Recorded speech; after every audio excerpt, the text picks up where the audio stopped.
Hi, I'm Margarita Quihuis. I direct the Peace Innovation Institute, and I'm here with the founder of the Peace Innovation Lab at Stanford, Mark Nelson. And today we're going to talk about positive peace and what it looks like in everyday life. When we think about how do we keep peace among individuals, one of the first things that comes to mind is etiquette, manners.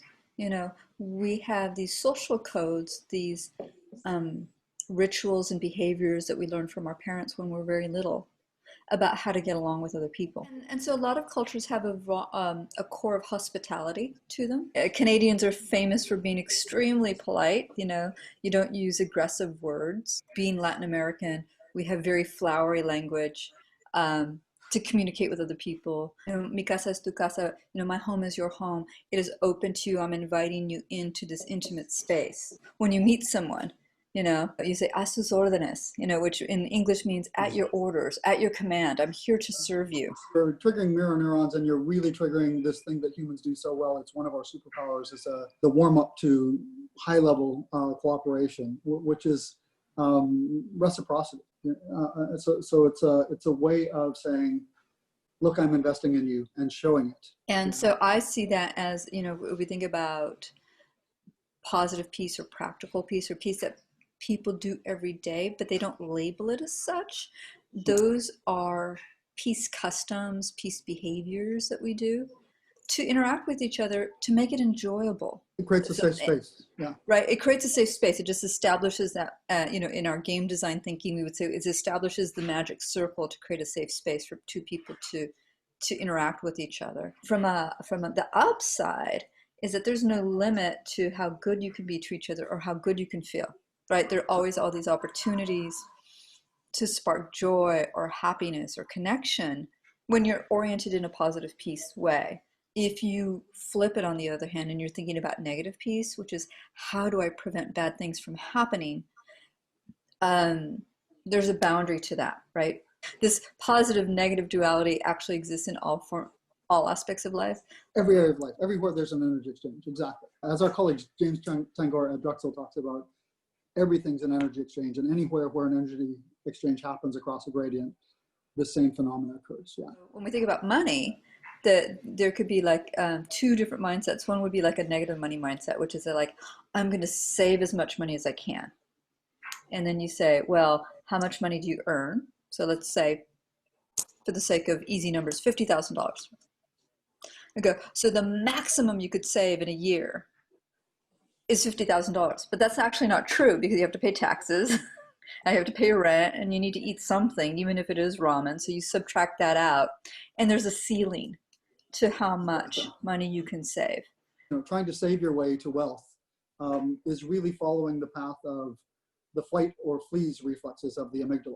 You know, it's either, oh, I'm going to stop doing things and just sort of pull in and retreat, or I'm going to actively run away. You know, and you can't get wealthy with either of those strategies. Those are preservation strategies. You won't thrive, right? Exactly.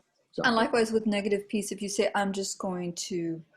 I can avoid this person, I could create distance between myself and this person, I could communicate less with this person, whatever that conflict is, I could put these things between me and the other, right? Yeah. So there's distancing, but there's nothing created. You know, the limits of negative peace or negative engagement of any kind, or even negative finance, right? I'm going to deny myself so I can save money, but that as a path to financial security, rather than saying, I'm going to find all these different ways that I can create wealth and value, right?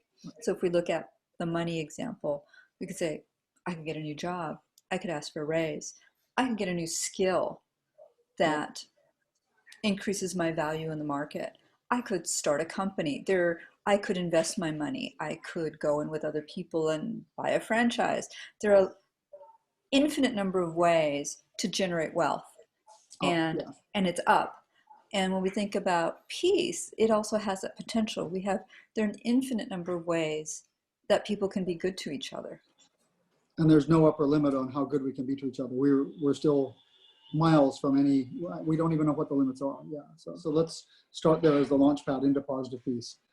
Something like reparations. I mean, if you met a person walking in the street and they, you saw them coming from 5 miles away and they were staggering really badly, and when you got close, you could see their leg was broken. And here they are, staggering along with a broken leg. And you ask them about it and they're like, oh yeah, it's been broken for years. And you say, well, why don't you go to a doctor and get that fixed? And they're like, well, it's in the past. There's nothing we can do about it. You would kind of go, do you not see this as an investment opportunity? Do you not see this as a wealth generation opportunity for both legs? Rather than going, oh, if I go to the doctor to repair this leg, I'm somehow punishing the rest of my body. That's the conversation that eventually will happen around reparation is somebody, maybe me, somebody from a banking and financial and investment perspective will come in and say, holy cow, what an amazing investment opportunity to make huge profits on both sides by repairing the investments in each other, as opposed to having a punishment conversation. What's been interesting about the pandemic is as everyone shelters at home, there's also sorts of things that we thought were valuable, but they're only valuable if people are in relationship with other people. So commercial real estate doesn't have any value if people don't go to work. Exactly. The fundamental assets that our economy is largely founded on, based on, and huge commercial real estate projects and huge infrastructure projects are a big category of that. And we've seen with the coronavirus has really sort of, the pandemic has really made clear that those kinds of assets can become a huge liability overnight. Because, if your company has a huge office building in downtown Manhattan and suddenly you have no employees in that building, but you still have to pay to keep the plumbing on and the security guards wandering around and so on, and you still have to pay your mortgage on that building or your rent, it suddenly overnight is a liability. And the same with all of our road infrastructure, when suddenly our mobility is down to 10% or 5% in some cities and so on. What would be a more healthy foundation for the global economy and the distinction between enduring assets and other kinds of assets? And that gets right to the heart of our work. When we talk about enduring assets, part of what we're talking about is new knowledge is an enduring asset, because if I know something and I tell you, I don't lose the knowledge, now you have it and you add value to the knowledge I have as we think about it together. The only way you can generate new knowledge like that is relationships. And so relationships are part of that fundamental equation for generating new knowledge. And that would be a much better foundation for big chunks of the economy, because that stuff gets more valuable in a crisis, not less. Yeah. Part of the intellectual foundations of our work is in behavioral psychology. Again, etiquette, courtesy, manners are peace behaviors. Trade, if it's interdependent and generative, can be a type of peace behavior. The way we interact with each other in the workplace can be a peace behavior. Even the rules of the road and the way we drive. Massive peace behaviors. Yeah. Lots of peace behaviors, because anything that has us cooperating in a way that makes it easier for us to navigate in the world, to get things done, just to live, to interact, those are all tiny peace behaviors. Rodney King in the 90s said, why can't we all get along, right? And getting along are these tiny gestures, these tiny behaviors, opening a door for someone, letting someone, help, assisting them with some tiny thing. And the calculus of all that adds up, because you say, oh, I had pleasant encounters, or there was nothing dramatic. I think the other thing about peace, everyday peace, is that there's no drama, right? When you look at an important part. That's such an important point, because our brains are so wired to notice crises and trouble and so on, that the things that are already working, we tend to discount them or not even notice them because they're not a threat, right? But if you look at human experience, and you and I, now that we have the huge sample size data from colleagues like Colin Rule and so on about episodes of human engagement, tiny episodes of human engagement, it's the amount of it that is positive versus negative is shockingly high. We're an incredibly positive pro-social species, but we only notice when there's trouble. We only notice when there's drama. Having a peaceful society if people go like, oh, could we ever have that? And I go, well, it's actually around you. It's just really quiet. It's not, when we have peace in the world, it's not going to be like trumpets blaring and confetti coming from down from the sky. It's just going to be, you're going to just be living your everyday life. And you have the ability to go out and make a living. You have strong relationships. You have love. You have, meaning and purpose. All those things become possible when you have a stable social fabric. We need to make lots of investments in them, big ones and little ones every day. Dan Heath has his new book called Upstream, and he's looking at people who have the systems thinking approach and saying, okay, instead of waiting for the fire to burn down a high rise, if we create these building codes, these fire codes, then these buildings will be less likely to burn, right? And so just making that upfront investment and thinking about what bad thing could happen, say, okay, let's put these guardrails in place, let's put seat belts in place, let's do all this to prevent that suffering. Yeah. And that kind of systems thinking is so crucial for creating the world that we want. An effective pandemic strategy is so small compared to the trillions of dollars in bailout, right? So, but it's hard to prove that. How do you prove a counterfactual? If we don't do this, a bad thing's going to happen. They go, oh yeah? And then you go, okay, well, maybe I'll wait for the bad thing to happen. There's a story there that you should tell. You met the guy who invented fire codes. I And did. fire codes have prevented far more fires than fire departments.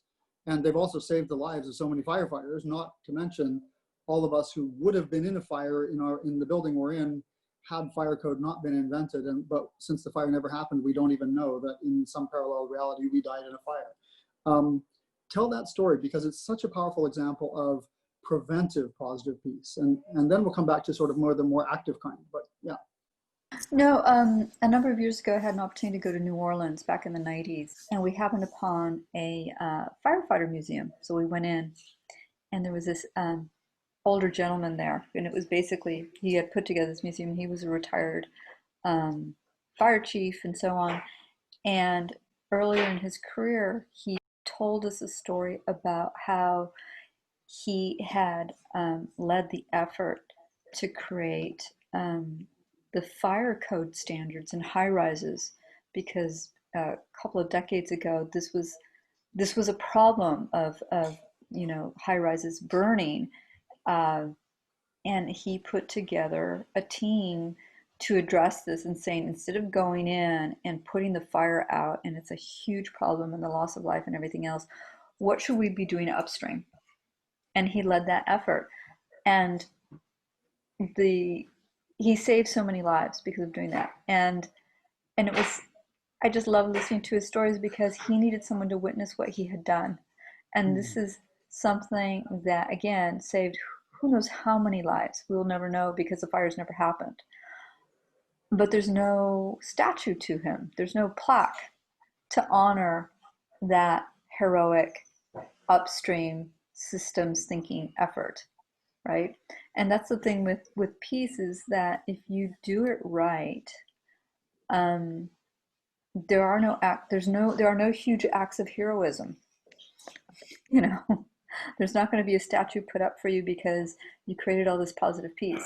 People will say, well, that's normal. We just lived our everyday lives.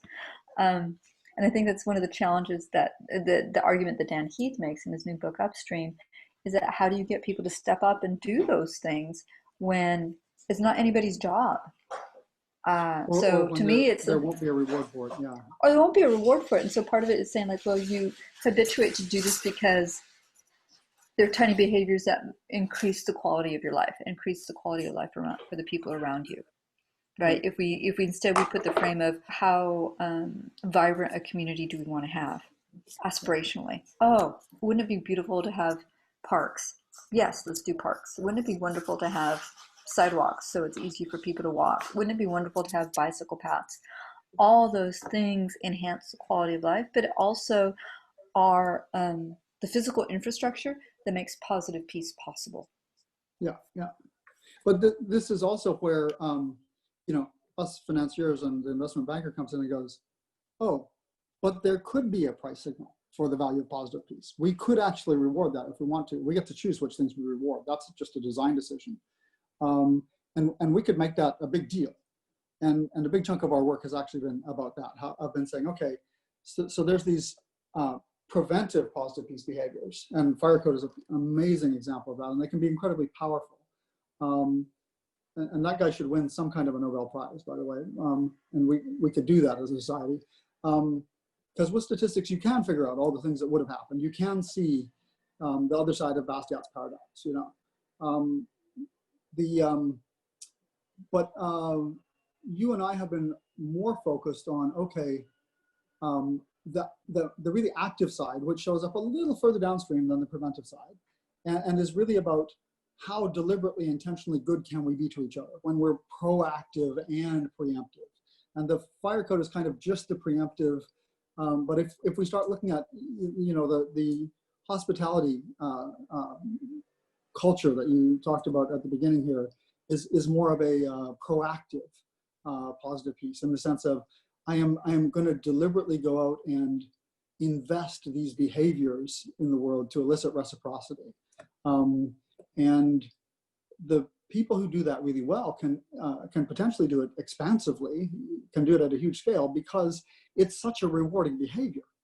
And you can get, you know, all sorts of people respond to that, and then they support you to do more of it and better and so on. And that's, so when we talk about not just positive peace, like how do we start deliberately, intentionally thinking together about how good we can be together to each other, when we then think through the different levels of that and realize that at some point, if we get good enough at it, we can create mutual benefit in excess of the cost of engagement. At that point, we don't just hit sustainable positive peace. At that point, we hit scalable positive peace. And that's where you and I have really focused our attention in these last 10 years, is how do we help more people get to that over the sustainability threshold into the scalable positive peace that is a very active, very intentional, very deliberate, and spending a lot of creative time thinking and investing in how can we be magnanimously, extravagantly good to each other because it pays really well. And then you can do more of it. And it's so satisfying when we work. And so next time we'll come back and we'll talk about big X return, big multiple return, and how that connects to your early venture capital days, and how we can use positive, proactive, deliberate, intentional engagement to do magnanimous, extravagant, positive things in the world, which, by the way, is exactly what Mother Nature does as well, and how that can be an amazingly good investment. And we'll come back to the principles of venture capital for turning failure into success that most people are completely unaware of, and that's one of the really valuable things that I've learned from you. So. Thanks for talking, and Always looking forward to talking to you again.